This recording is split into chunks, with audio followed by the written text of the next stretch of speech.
Saudara, peringatan tegas Presiden terpilih Prabowo Subianto agar kader partai yang ditunjuk menjadi menteri tidak mencari keuntungan pribadi dari APBN dan APBD memantik reaksi positif publik.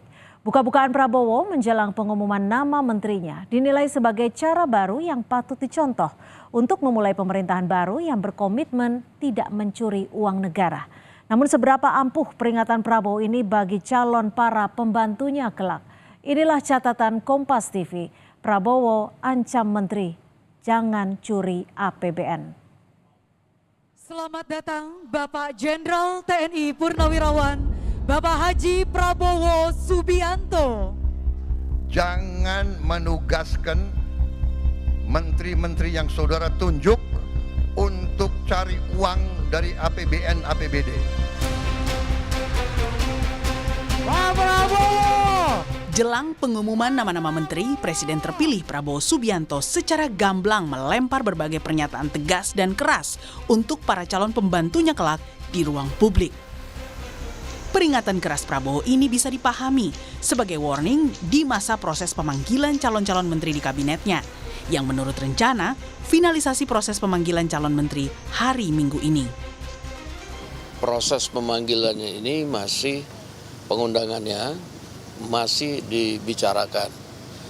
Kemungkinan baru besok atau minggu baru final, kemudian baru akan dilakukan pengundangan kepada para calon.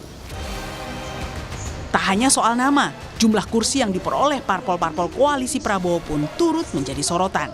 Seperti isu Partai Demokrat yang mendapat jatah 4 hingga 5 kursi menteri, serta 2 wakil menteri.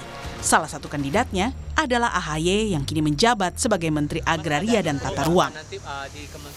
Kami belum tahu persis, ya. Kita juga tentunya selain menghormati dan menunggu, karena sejak awal sikap Partai Demokrat terkait penyusunan kabinet, portfolio dan peran di pemerintahan 5 tahun ke depan ini, semua kita serahkan kepada Bapak Presiden terpilih. Selain Demokrat, Partai Golkar juga santer mendapat 7 kursi menteri di kabinet Prabowo Subianto. Merespons hal tersebut, Wakil Ketua Umum Partai Golkar Adis Kadir hanya bisa berucap Alhamdulillah jika itu benar. Nah, saya cuma bisa bilang Alhamdulillah kalau begitu.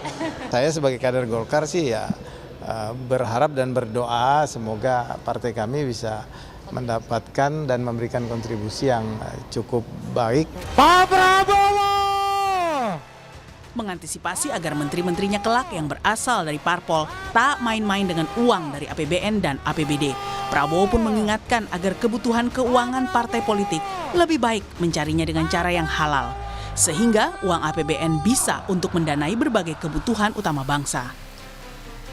Setiap institusi, setiap organisasi, setiap partai politik pasti perlu uang, pasti perlu sumber daya.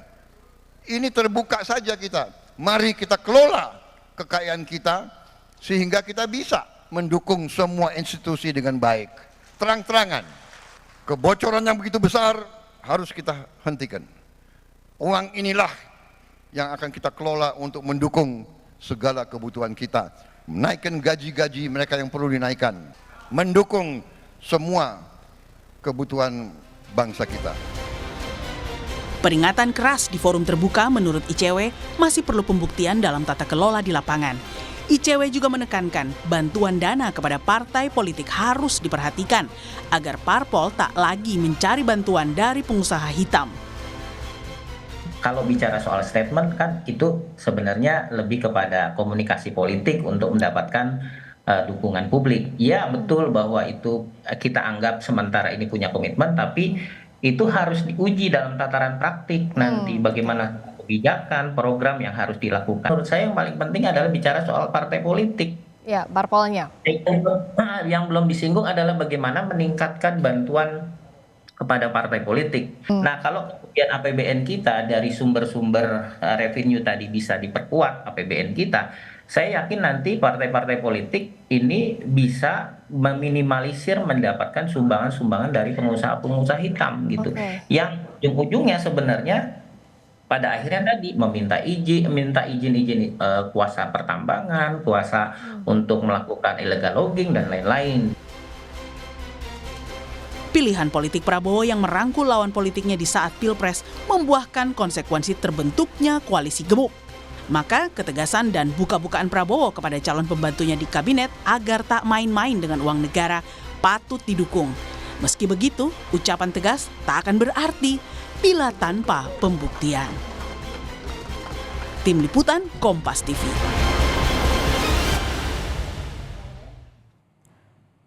Bukan tanpa sebab Prabowo berani tegas soal penggunaan uang dari APBN dan APBD. Faktor gemuknya koalisi menjadi tantangan bagi Prabowo untuk mengorektasi kebijakannya secara tepat kepada perwakilan 13 parpol di kabinetnya kelak. Dan saudara, ada pun 13 parpol yang sudah resmi menyatakan dukungannya pada pemerintahan Prabowo, yakni 9 anggota asli KIM, yaitu Gerindra, Golkar, Demokrat, PAN, PSI, PBB, Gelora, Garuda, dan Partai Prima. Koalisi pun bertambah dengan bergabungnya PKS, PKB, P3, Perindo, dan Nasdem. Dan saudara, dalam perjalanan 2 periode di pemerintahan Presiden Jokowi, tercatat ada 6 menteri yang terlibat korupsi.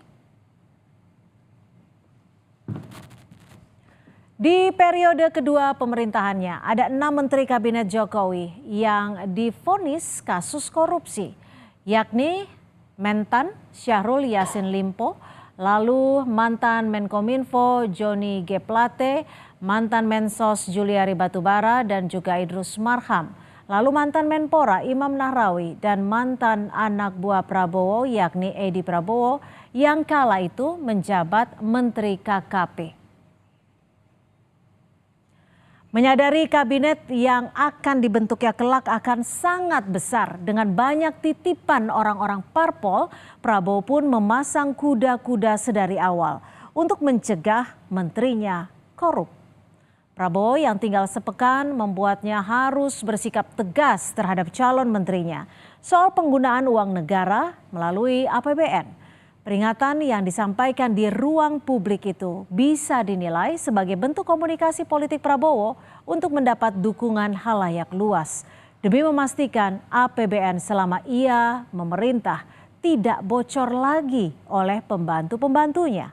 Selain itu, sikap buka-bukaan Prabowo ini sekaligus untuk mengingatkan orang-orang yang di bawahnya langsung untuk jangan coba-coba mengutak-atik APBN yang kerap berpotensi bocor.